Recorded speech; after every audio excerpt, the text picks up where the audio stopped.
Hi book besties, welcome back to my channel. If you guys are seeing my face for the first time, hi, my name is Maya and I like to talk about books here on the internet.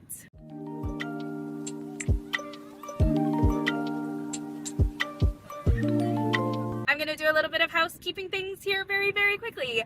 One, we are not in our normal location and I am very much aware of that. Two, we are at low storage and living on a prayer that I will be able to finish this before it shouts at me for low storage and then cuts me off like it did the first time. Three, this is not the first time that I'm filming this video, hence the rush and everything. Without further ado, let's get into the books. I'm going to start with my most recent one, Nancy Drew Diaries, Once Upon a Thriller by Caroline Keene. And honestly, okay, real quick story time, and it will have to be really quick, but I went to the dollar store to get little party blowers because I got 100 followers on TikTok, which, by the way, we have 50 subscribers here now on this channel. We are officially at 50, so I just wanted to say thank you guys so much for subscribing, for joining our little community here. I have been having so much fun on this journey of just creating content here and interacting with people in this community, and it has been so much fun, and you guys are the reason why I enjoy doing what I do. I mean, I definitely enjoy like doing what I do regardless, but you guys just like elevate that experience and make it so much more just enjoyable and joyful, and just thank you. I just had to do a little gushy moment, you know. I like to be a little sentimental, you know. And speaking of sentimental, I got this because there was an entire just array at the very front near the counter. I was like, okay, just limit it to one. You only got room for one in the budget at the moment. And it was at the start of the month, or was it still last month? It was like at the end of last month, and I knew I was going to do Summer Read, Tarot Readathon, Sunrise on the Readathon. Like, I knew I was going to do those, and I knew I wanted to participate in Summerween, so I wanted to find something that was cutesy, cozy, bookish, but also could potentially be something that I used for Summerween, and could still possibly be used for the recreation vlog, which we are on day 2 currently. I can read the back of the book, so we have a good synopsis of what's going on here. Dear Diary, all I wanted to do was buy a new book, read, and relax. Relatable. But when Bess, George, and I visited the local bookstore in Avondale, we found it in flames, and before we knew it, we were in the middle of another mystery. Or was it the middle of one of best-selling author Lacey O'Brien's books?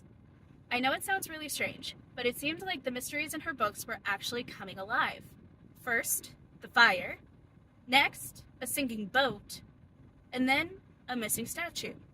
Were they innocent coincidences or chilling crimes? Girl, I got your answer. Those were definitely not innocent. There's that.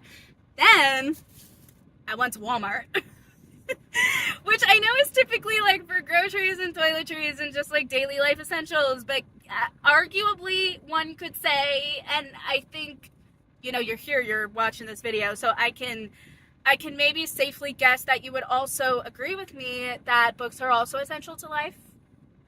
So, the first book I have for you guys. Need I say more? There is like a little blurb at the top that says, though Griffin riders are not capable of producing signets, which is something that dragon riders can do, they are not powerless. Underestimating them is an error. Griffins of Memorial, a study in combat by Major Garion Savoy. Fair enough. Like, duh. Of this quote by Zayden Riorson.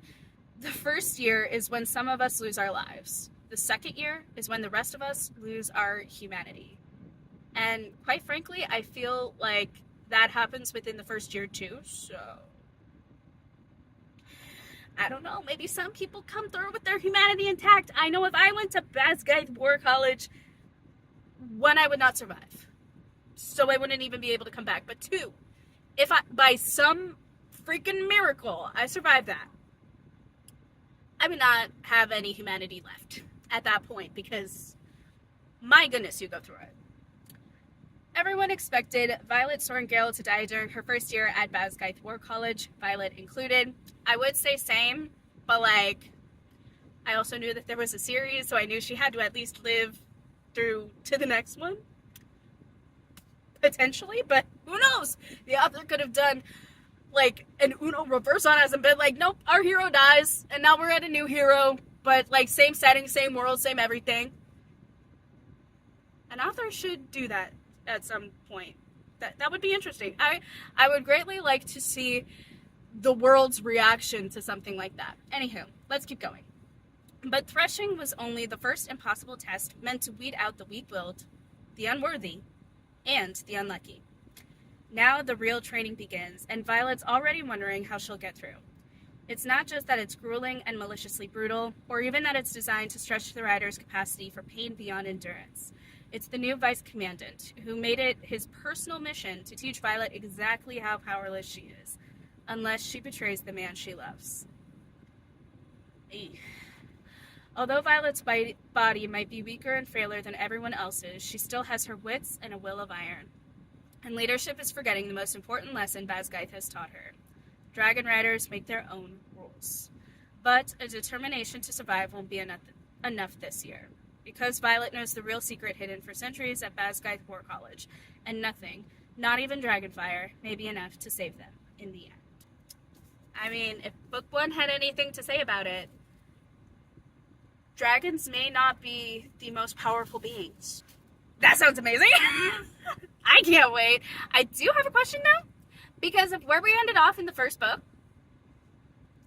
We're back. We're back. What happened in between that time? I have questions. The next book that I got was Middle of the Night. Okay. The next book that I got was Middle of the Night by Riley Sager. And I have heard great things about this author, and being that I am dipping my toes more into the horror thriller genres, I'm like, okay, I'll give this person a try. There's a lot of words back here. Okay, that's the book review.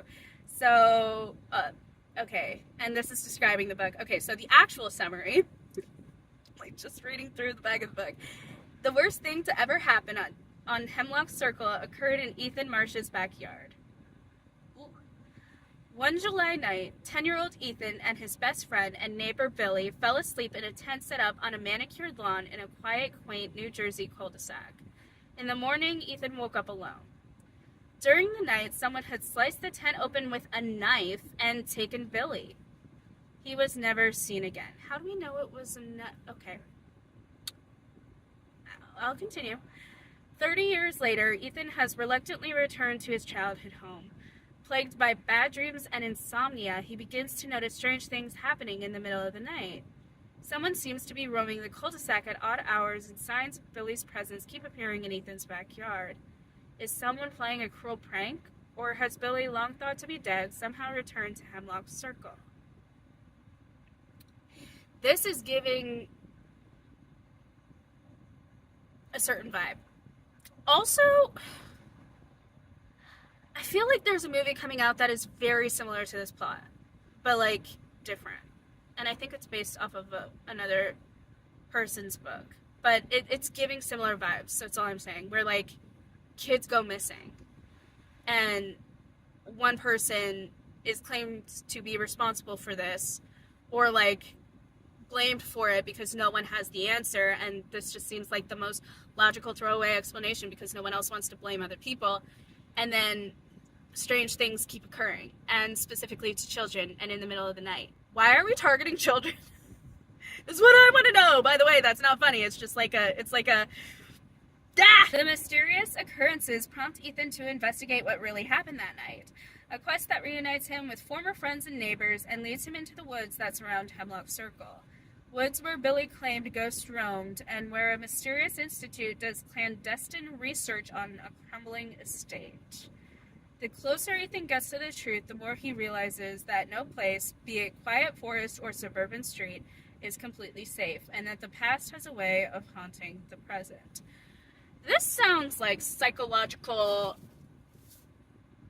thriller vibes. Is that a thriller book? Or psychological horror. I don't know. Psychological something. It's definitely psychological. I'm gonna like that. It's probably gonna do me in. I'm not gonna lie. Like, emotionally, it might do me in. But reader-wise, like for my reader interest-wise, I think it's gonna just like be so perfect. And then last but certainly not least, I think the first book, because I have another one, but I didn't know that it wasn't the first. Yet again. It's another Rebecca Ross situation with, like, I got the second book because of a video idea that I did, and I was like, oh, let's read all of these different books, and then I realized it was a sequel, and so I had to go and get the first book. I got The Housemaid by Frida McFadden, and I think this is actually the first book in the series. Summary time! Welcome to the family, Nina Winchester says as I shake her elegant manicured hand. I smile politely, gazing around the marble hallway. Working here is my last chance to start fresh. I can pretend to be whoever I like, but I'll soon learn that the Winchester secrets are far more dangerous than my own. Every day, I clean the Winchesters' beautiful house top to bottom. I pick up their daughter from school, and I cook a delicious meal for the whole family before heading up to eat alone in my tiny room on the top floor. Already, I am getting not good vibes. Anywho, I try to ignore how Nina makes a mess just to watch me clean it up. How she tells strange lies about her own daughter, and how her husband Andrew seems more broken every day. What are we calling broke? Okay, sorry. Too many questions. But as I look into Andrew's handsome brown eyes, gosh, so full of pain, it's hard not to imagine what it would be like to live Nina's life. Oh no, it's one of these! Oh no! Like, I'm here for the mess, but like, oh no! This is a horror book. Wait a minute. What? So many different ideas just went in my head of where this is going already. Oh my gosh. True crime mind alert is coming in. Ah! It's fiction, it's fiction, it's fiction. Okay. The walk-in closet, the fancy car, the perfect husband, the perfect person is never perfect, but okay, girl. I try on one of Nina's pristine white dresses once just to see what it's like. Oh no, no, no. I think I know the reason why she chose specifically white. Anywho, but she soon finds out, and by the time I realize my attic bedroom door only locks from the outside, it's far too late. But I reassure myself, the Winchesters don't know who I really am. They don't know what I'm capable of.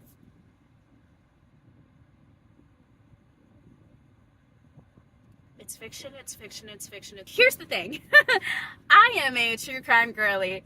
And so already I am having just like so many different scenarios of what is going on, what could happen. I also listen to the Here for the Clout podcast. There is a reason I am bringing this up. And Sherilyn Dale, one of the hosts, mentioned this. Also, Sherilyn Dale here on YouTube is a, I think, true crime adjacent now YouTuber, because she used to do only true crime. Now she's doing more commentary stuff, and then also she has a drama commentary podcast, more cultural commentary podcast with her co-host Cece Suarez, who is also a YouTuber and who likes to call out MLMs and other such scammers here on the internet, which I greatly appreciate. Her sass, her delivery, her everything. And then Sherilyn, just like her personality, her vibe, so amazing. The two of them together, so amazing.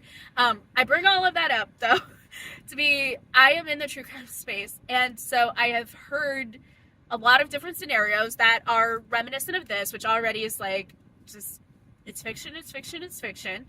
And Sherilyn Dale mentioned this specifically, and that she liked this. And I really like Sherilyn's commentary, her opinions. So I don't know her reading taste specifically, because she doesn't really talk about that world, but I kind of want her to kind of go into it a little bit because of just her experience and like her knowledge of that space. I'm intrigued. So yeah, I'm excited. These are all of my books that I am hauling. Thumbnail.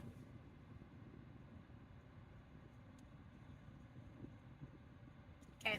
I'm very excited to get to all of these. I mean, clearly I hauled them and I bought them, but I am very excited. Listen, I don't know, like, I am really liking what I read in the back of this book. I almost want to just pick it up right now, but that's not the case. The next book that I am picking up after I sign off is going to be 9 Liars by Maureen Johnson. I am reading this for the Recreating Summerween vlog, or vlogs plural, depending on how long each day is. They will be coming up very soon. I'm very excited. But yes, I am on day 2 currently of 8. It's going well so far, so stay tuned for that though.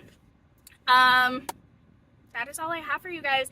Thank you guys so much for watching, for taking this time out of your day. I will be linking all of my stuff in the description box down below. That is going to be my lifestyle channel, my Bookstagram, my regular Instagram, and my BookTok, so you could check me out on other social media platforms.